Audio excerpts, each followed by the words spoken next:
Hola, hola, hola, hola, ¿cómo estás? Yo soy Ari, bienvenidos una vez más a Aro.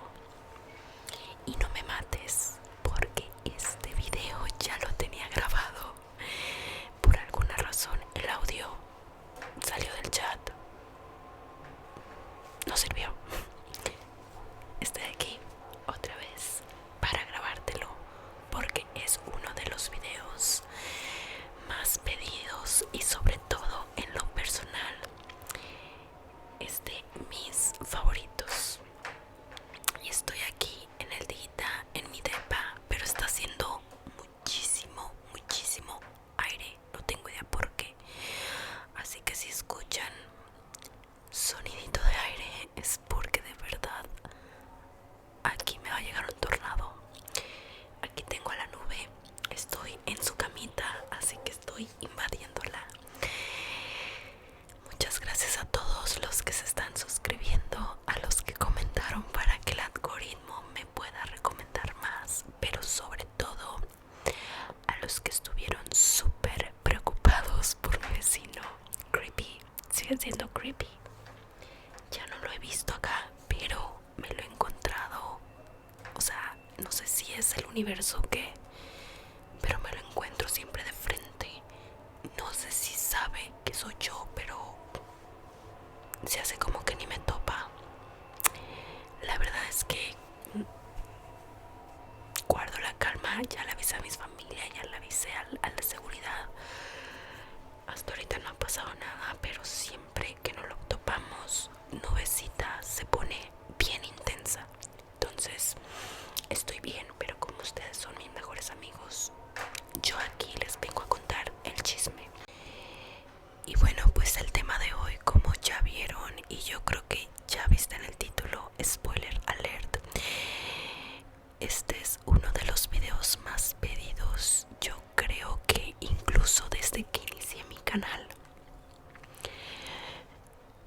Y te tengo que decir que este personaje es uno de mis favoritos en la vida.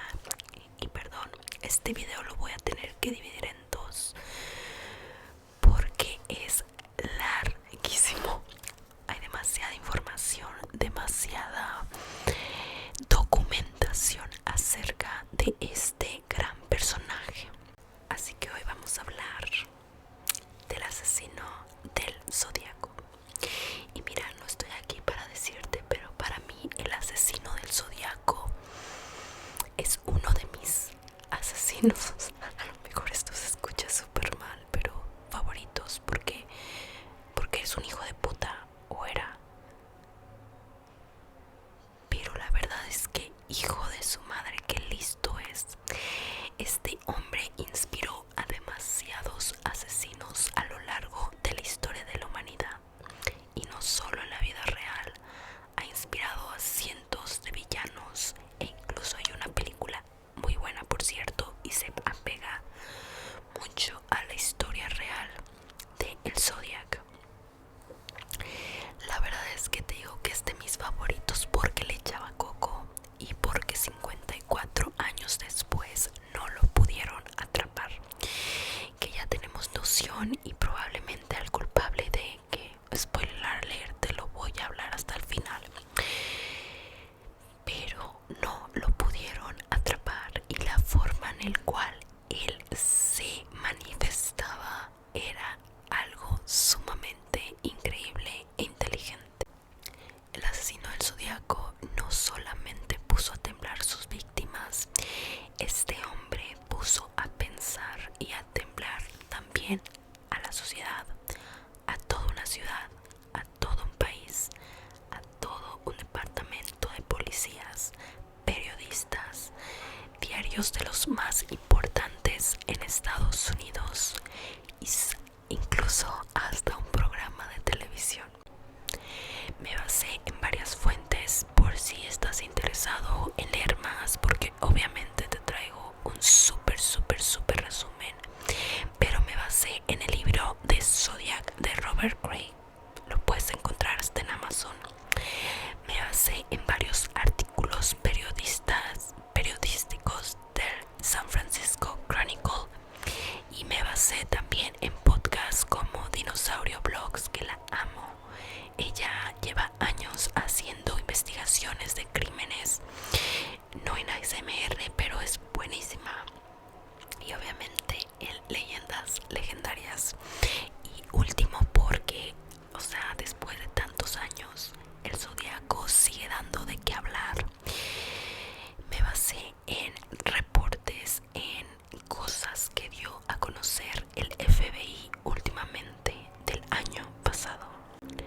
asesino del Zodíaco fue un asesino que aterrorizó a San Francisco, Estados Unidos.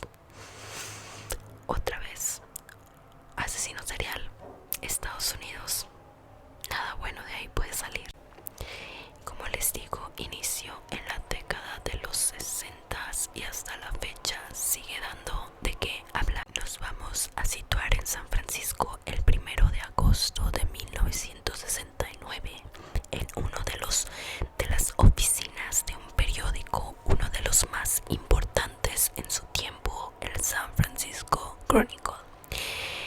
Cada semana, en los viernes, hacían una reunión editores, dibujantes, caricaturistas, periodistas, secretarias, pues como para ver cómo iba el diario y lo que se iba a editar para los siguientes días. En esta reunión estaba Craig, el hombre el cual hizo el libro, porque tuvo acceso a cosas en los periódicos, a reportes policíacos, a llamadas que hizo el Zodíaco. Entonces, estaban en esta reunión Robert Gray con todos. Robert Gray en ese entonces solamente era un caricaturista, no era como un periodista de que escrito, no. Él se dedicaba más bien a dibujar. Cuando estaban en esta reunión, pues resulta que llegó una carta muy extraña, una carta que llegó al San Francisco Chronicle. En esta carta, que les voy a decir lo que venía y que probablemente tenga que voltear hacia allá porque tengo traducidas y en resumen todas las cartas que mandó el Zodíaco. Llega esta carta y la caracterizaba porque estaba muy mal escrita, que quiere decir que la neta tenía muchas faltas de ortografías, pero no comunes, faltas de ortografía las cuales solo hace un niño de 5 años. Incluso la redacción no era buena, pero esto no era una casualidad, esto estaba ahí puesto adrede. Iba firmada con una cruz griega dentro de un círculo y aquí empezó todo. La carta era ni más ni menos la confesión de asesinatos que habían pasado en San Francisco, en condados cercanos a la ciudad, que no habían sido resueltos. Uno de los asesinatos había pasado la Navidad pasada. Era el asesinato de 2 jóvenes adolescentes en el lago Herman, y también la confesión del asesinato de una mujer el pasado 4 de julio. Como les dije, estos asesinatos no habían sido resueltos, por lo cual esto lo hacía más enigmático. Otra cosa que hacía que la carta fuera única y que sí pudiera pasar como verdadera, porque tú sabes que fanáticos, que adolescentes psiquiátricos, pues a veces mandaban cartas como pues de burla, ¿no? Como cuando uno marcaba y hacía llamadas telefónicas de broma. Pero esta carta se caracterizaba porque los detalles que se daban solamente los pudieron haber sabido la policía, la víctima o el primer asesinato del cual te hablaré y del cual hablaba el asesino en su carta era de los 2 adolescentes, Betty Lou Jensen de 16 años y David Arthur Farrar de 17 años, que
hacer sus cositas.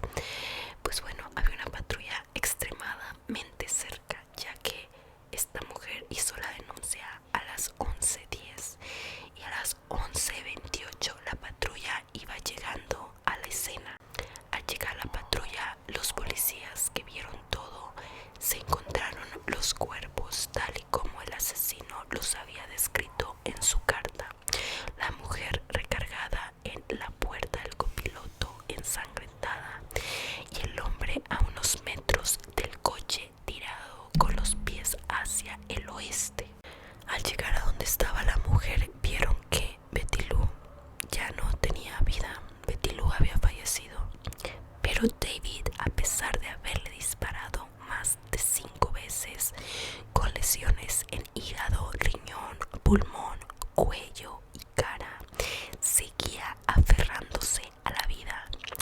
Los policías inmediatamente hablaron a la ambulancia. La ambulancia llega, se llevan a David a toda velocidad. Cuando llegan al hospital, él estaba ya sumamente grave y lo meten a cirugía de urgencia.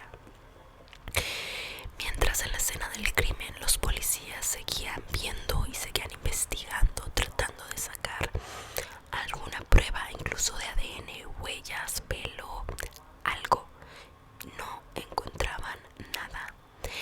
Se tomaron más de 30 testigos, 30 declaraciones de testigos que pues nada más hacían que se hiciera más difícil. Cuando no encontraban nada, uno de los policías dijo, bueno, pues probablemente el chavo este sobreviva y podamos tomar una buena declaración.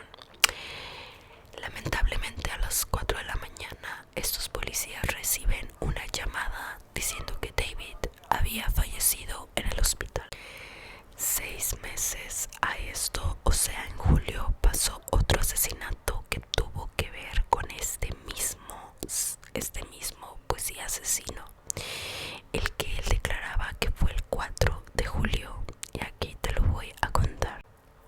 Antes de llegar al 4 de julio de 1968, que fue todo esto en una comunidad llamada Blue Rock Springs, cerca de Vallejo, San Francisco. Vamos a hablar a días antes, al 4 de julio. Tú sabes que el 4 de julio en los Estados Unidos es una fecha sumamente conmemorativa. Hacen festejos. Darlene Ferrin, de 22 años, era una mujer casada con una niña sumamente hermosa, popular y que a todo mundo le caía bien. Ella estaba estudiando en la universidad y al mismo tiempo trabajaba como mesera en un restaurante italiano de esta comunidad. Esta mujer tenía como objetivo, antes de dar el 4 de julio, hacer una fiesta en su casa. Ella le encantaba ser protagonista, a ella le encantaba pues sí, que todo el mundo le diera atención, ¿no? Entonces organizó una muy buena fiesta con música, comida, vino, etcétera, y la dio en su casa. Cuando estaba, fue muchísima gente, como les digo, era súper popular esta mujer. Cuando estaba en la fiesta, a la mitad de la fiesta, llegó un hombre. Era un hombre alto, un hombre fornido, corpulento, más o menos a finales de sus años 20, inicios de sus 30. Alto, blanco, con el cabello rizado, color café claro, y tenía un corte como si fuera militar. Darlene dijo, bueno, probablemente es de esos que llegan a las fiestas sin invitación, pero que conoce al amigo del amigo, ya sabes. Ella no dijo nada.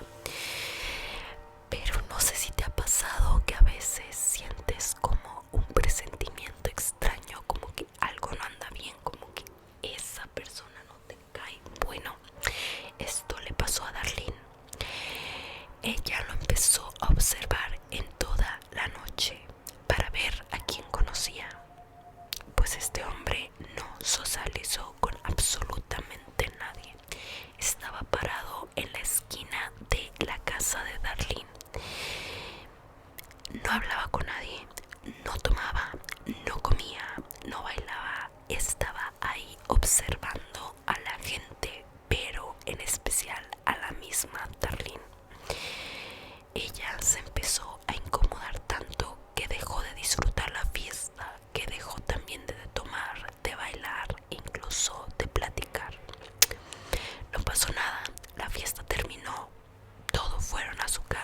incluyéndolo.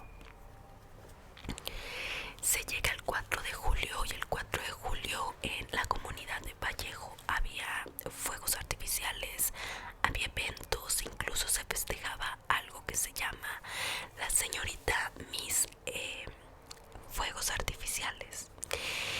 Entonces, ese día en la mañana hay testigos de que Darlene, cuando estaba trabajando, llegó el mismo hombre de la fiesta y que incluso la vieron hablando con ese hombre muy alterada, pero que el hombre se fue y no pasó nada. Se dice que la noche Darlene recibió una llamada misteriosa que la puso también muy incómoda y muy alterada, tanto que llamó a su niñera de confianza y le dijo: por favor, cuídame a la niña y enciérrate. Darlene iba a ir al evento de Vallejo con amigos y su esposo.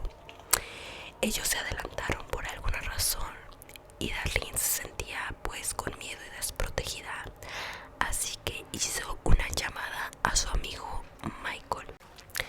Michael Mayo era también un estudiante muy amigo de Darlene, muy amigo, y porque entre comillas, porque era el amante de Darlene. Darlene le llama y le dice: oye, acompáñame a comprar fuegos artificiales, pero los testigos dicen que eso lo hizo más como para sentirse acompañada. Cuando se subieron al coche de Darlene para ir a comprar los fuegos artificiales, un hombre con un coche los empezó a seguir. Darlene se alteró muchísimo, tanto que empezó una persecución por la carretera. Al final pudieron perder al hombre, pero lo perdieron ya muy lejos de a dónde iban y de dónde había gente. Unos dicen que era como escapando de esta persona, otros dicen que era la ruta que querían tomar, ya que llegaron a un lago cerca de Vallejo, en donde también se utilizaba como para pues hacer cositas, ¿no? Dicen que fueron a ese lago y se estacionaron a platicar. Cuando llegaron y se estacionaron, Darlene volteaba cada rato hacia atrás para ver si esta persona no lo seguía. Parece que todo bien y no lo siguió. Empezaron a relajarse, empezaron tranquilos, pusieron música, cuando de repente un coche se les pone atrás de ellos. Michael y Darlene creyeron que era un asalto, por lo cual Michael bajó. El hombre que bajó del otro coche dicen que traía una linterna, así que no se le podía ver. O sea, Michael en la noche lo único que veía era la luz. No lo dejó ni hablar.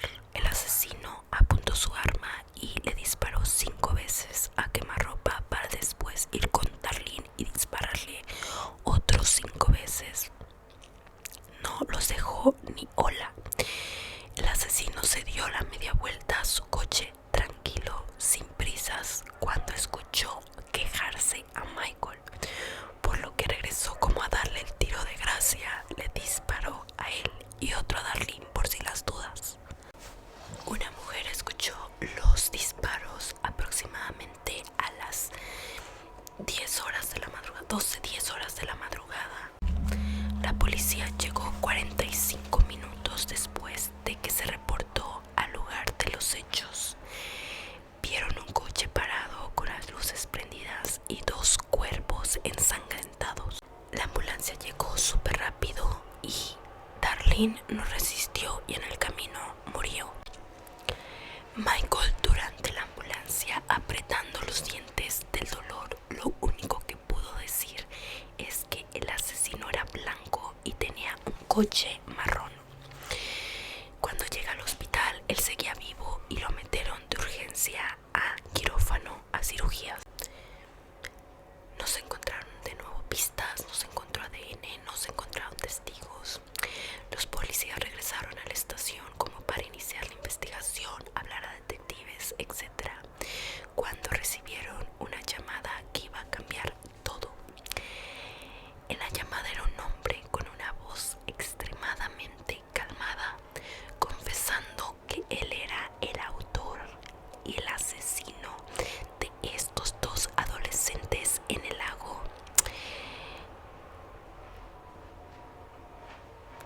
y no dijo nada, solo colgó y listo. Empezaron a hacer múltiples investigaciones porque creían que pues primero sospechar del esposo, ¿no? De que se enteró de que pues la mujer tenía amante y que probablemente él era el asesino, pero bueno, él tenía la coartada que estaba con los amigos. Se investigó a más gente, pero ninguno dio pues.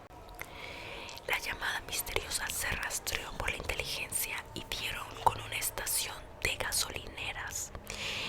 Lo chistoso es que tampoco había testigos, obviamente en ese tiempo no había cámaras, porque dan de cuenta que cuando se hizo la llamada, la gasolinera ya había cerrado 4 horas previas, o sea, no había nadie. Pero hay algo que también cambió.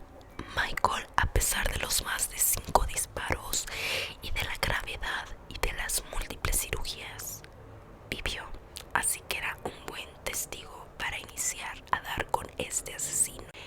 La confesión de Michael fue que sí, que ellos estaban ahí, que creían que los iba a ir a robar.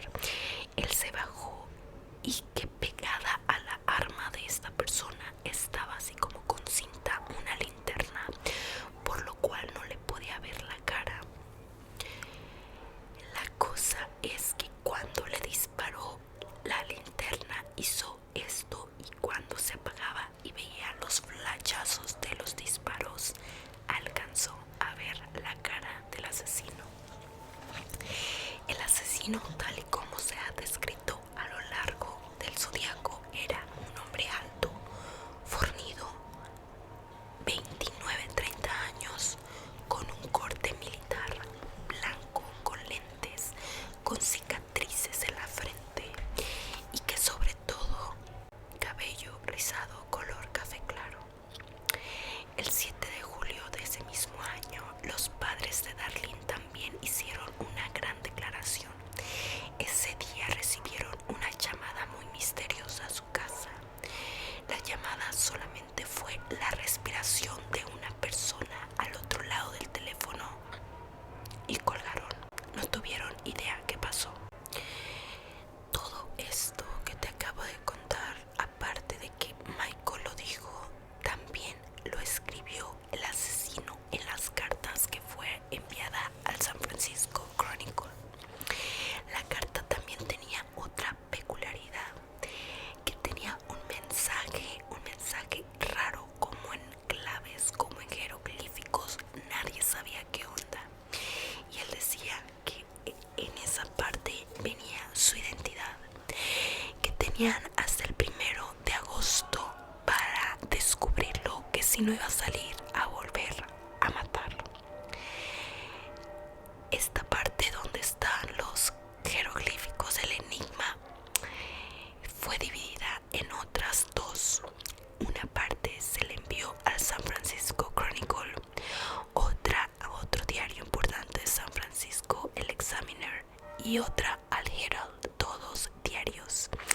Y les puso con reglas muy específicas a los diarios que publicaran en primera plana ese enigma para que lo resolvieran, y ahí va a estar su identidad.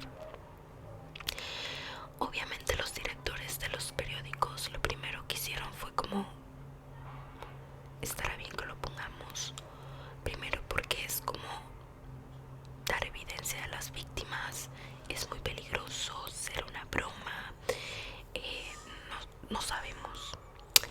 Pero por otro lado, se dicen los rumores que también estaba la parte del clickbait, del güey, la gente va a comprar el diario porque esto se va a hacer viral y nos vamos a hacer de billetitos. Muy listillos, el Chronicle y el Examiner sacaron el día sábado este enigma, y el otro periódico hasta el domingo. El miedo no anda en burro. Así como fueron publicados por estos 3 diarios, también fueron reproducidos por otros más artículos e investigadores. Toda la ciudad estaba tratando de descifrar el enigma y nadie podía. La única persona que lo pudo descifrar en 29 horas, y eso que él dijo, bueno, no lo hice antes porque tenía cosas que hacer, tenía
serán mis esclavos. No les diré mi nombre porque intentarán reducir o para mi colección de esclavos para el más allá. Esto obviamente muy mal traducido porque tenía muchas faltas de ortografía, que se cree que las faltas de ortografía y la mal redacción eran también parte del enigma. A pesar de que se descifró la mayoría de la carta, las últimas 8 letras, que se cree que era el nombre de esta persona, no las pudieron descifrar ni el profesor, ni su esposa, ni toda la ciudad. Es más, ni el FBI, ni inteligencias muy intensas. No. La resolución de la carta, lo que hizo el profesor, fue publicada en los periódicos. Muchas gentes metiendo su cuchara porque la gente nomás opina cuando algo está mal. Mandaban a decir de que no, está mal, le faltó esto, le sobró esto, pero nada tan completo y concreto como lo del profesor. Días después llegó otra carta dando más detalles para confirmar que en efecto él era el asesino. Dijo que Darlene llevaba un pantalón con dibujitos. La posición de los pies de Michael también lo expuso y era verdad. El tipo de munición que utilizó para dispararles también lo puso ahí. Incluso dio características físicas de todos los testigos que la policía interrogó. Pues aquí empieza lo padre y enigmático de este asesino, que fue que pues mandaba acertijos, mandaba crucigramas para poderlo atrapar.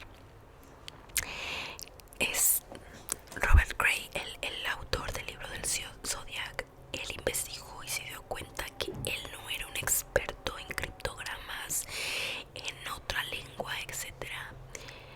Investigó tanto que se dio cuenta que lo que hacía era copiar jeroglíficos, letras, claves Morse, letras en latín, letras en griego para poder hacer sus cartas. Y algo muy importante y que coincide con las declaraciones del físico de él es que utilizaba también algunas nomenclaturas o letras que solo conocen los marines, que solo conocen los militares. Y esto coincide pues con el tipo de pelo que todo el mundo dice que tenía corte de militar. El 27 de septiembre de 1969, el Zodíaco volvió a atacar.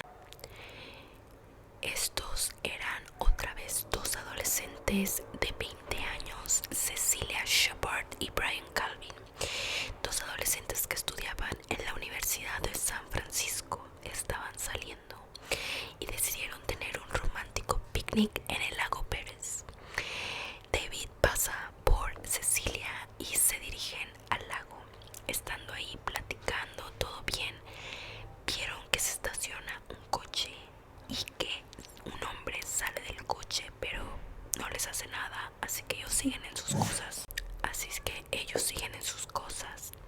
El hombre se esconde atrás de un arbusto y sale de él con una pistola amenazándolos. El hombre tiene una capucha completa y una cruz griega dentro de un círculo en su pecho. Brian piensa que es un asalto, así que él va y quiere negociar. Se dice que Brian solamente tenía 27 centavos en su bolsa y que eso le ofreció al asesino. El asesino, con una voz tranquila, le dijo: quiero tu coche. Soy un prófugo de una cárcel cercana aquí y quiero ir hacia México en tu coche. Mientras el Zodíaco le dice eso, Brian se quiere hacer el héroe y forcejea con él, queriéndole quitar la pistola. Pero bueno, Brian era un flaquito y este hombre, pues como lo hemos visto, era fornido. Pierde, le da un golpe, lo tira al piso. Para esto Cecilia estaba viendo todo. En eso les dice: los voy a matar. Le dice a Cecilia: toma, y le da unas sogas perfectamente cortadas y le dice: amarra de las manos y los pies a Brian boca abajo. Cecilia lo hace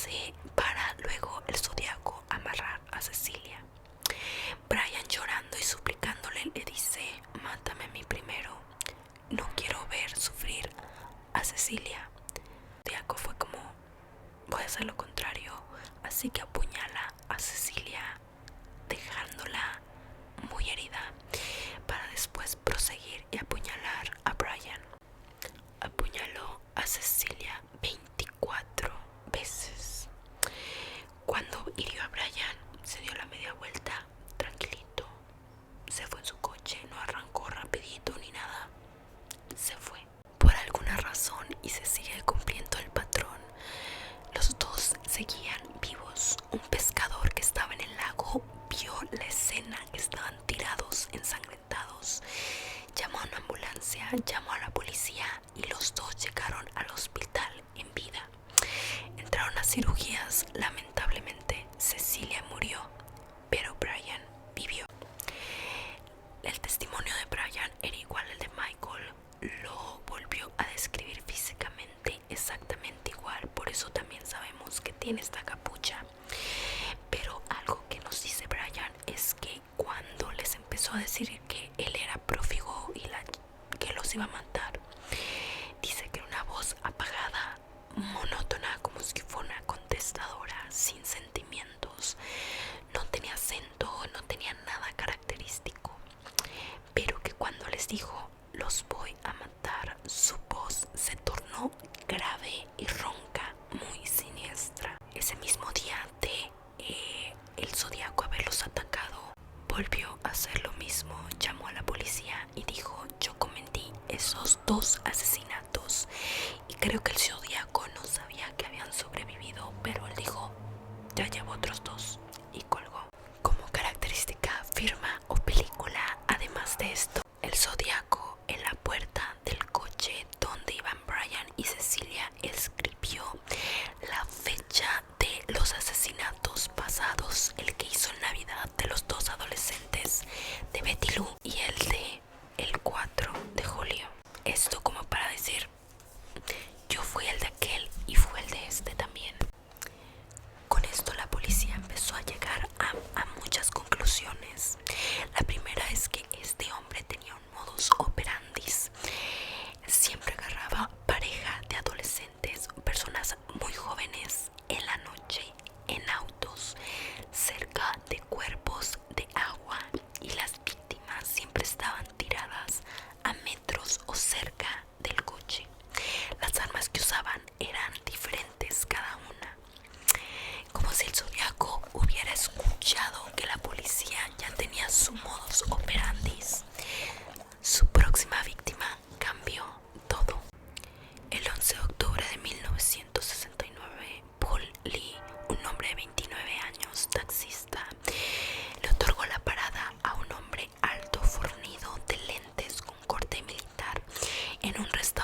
zodiaco dijo: no, pásele, buen hombre, no pasa nada. Así que no encontraron nada y se dijo que fue un intento de asalto y listo. Y fíjate que aquí fue un poco más descuidado el zodiaco, ya que sí se encontraron huellas dactilares y cabello. La otra es que con el testimonio de los adolescentes, que es lo que te digo, que no creo que hayan sido ellos los del error, más la declaración de Brian y Michael, se llegó a hacer el primer retrato hablado del zodiaco. El 14 de octubre del 69, el zodiaco volvió a enviar una carta al San Francisco Chronicle, y aquí voy a hacer un paréntesis. Se dice que él se llamaba el zodiaco porque empezó a usar muchos jeroglíficos del zodiaco. Bueno, en esta carta, igual con faltas de ortografía, con muchos enigmas alrededor, con su firma característica de la cruz con un círculo, empezó a decir que él fue el asesino del taxista. Empezó hasta a burlarse de los policías, diciendo como: güey, me hubieran podido atrapar y no lo hicieron por tontos. Bueno, usó otras palabras. También empezó a decir que él estaba que necesitaba más esclavos, que se le empezaba a antojar matar a niños, que se le antojaba muchísimo secuestrar un autobús escolar, ponerle una bomba y matarlos. Esta carta no solo traía las letras, atrás venía un pedazo de la camisa del taxista ensangrentada, confirmando que el asesino del zodiaco, el asesino de los adolescentes pasados, había sido el mismo y había actuado y estaba amenazando con matar a niños. Como esto ya empezaba a escalar y pues eran niños, el fiscal de la ciudad, así como el San Francisco Chronicle, el director, sacaron un comunicado pidiéndole al zodiaco que se entregara, que ya estuvo bueno del juego, que ellos le podían ayudar, que le podían ayudar a no darle cadena perpetua o la pena de muerte, que en ese tiempo era cámara de gas, que le podían dar atención psiquiátrica, atención legal, pero que se tenía que entregar ya. No hubo respuesta por parte del zodiaco. Aquí se le hablaron a dos abogados muy importantes para poder empezar a llevar el caso. Uno de ellos, y del que voy a hablar, se llama Melvin Bella. Días después, el zodiaco habló a la estación de policías y les dijo: oigan, necesito que vaya uno de los abogados o los dos al programa de televisión AM San Francisco, un programa matutino muy popular en aquel entonces. Dio a entender como que ahí iba a hablar con el abogado. El abogado Melvin asistió al programa y el zodiaco habló en varias veces al programa. El abogado era sumamente inteligente, a pesar de ser joven. Trató de tener la calma, de llevar una conversación pasiva, de usar palabras muy tranquilas. El asesino empezó a decir que tenía miedo y que tenía migrañas. El abogado le preguntó que desde cuándo había tenido esas migrañas. Él le contestó que desde que mató al niño. El abogado le dijo: ¿cuál es tu nombre? El asesino dijo: quiero que me llamen Sam. Desde ahí se le empezó a decir Sam. Sam dijo que tenía miedo que lo agarrara la policía y que por eso no se entregaba, porque tenía mucho miedo en terminar en la cámara de gas. La voz que se grabó y se escuchó en el programa fue llevado a los testigos Michael, Brian y sobre todo a los adolescentes, así como los policías que habían recibido las múltiples llamadas del zodiaco. Todos dijeron: esa no es la voz del zodiaco. Trataron de detectar de dónde venía la llamada y la llamada dio lugar a un hospital psiquiátrico en San Francisco con un paciente que le encantaba hacer llamadas de broma. Y sí, se hizo pasar por el asesino del zodiaco y pues él ni de pedo había hecho los asesinatos. Días después, el zodiaco envió una carta con un enigma, con un acertijo, con estas letras del zodiaco leerlas en ese instante, sino hasta el 2018. El enigma decía: espero que se diviertan mucho intentando atraparme. Ese no era yo. Yo no tengo miedo a la cámara de gas, porque me enviará al paraíso. Y ahora tengo esclavos que trabajarán para mí, mientras todos los demás no tienen nada.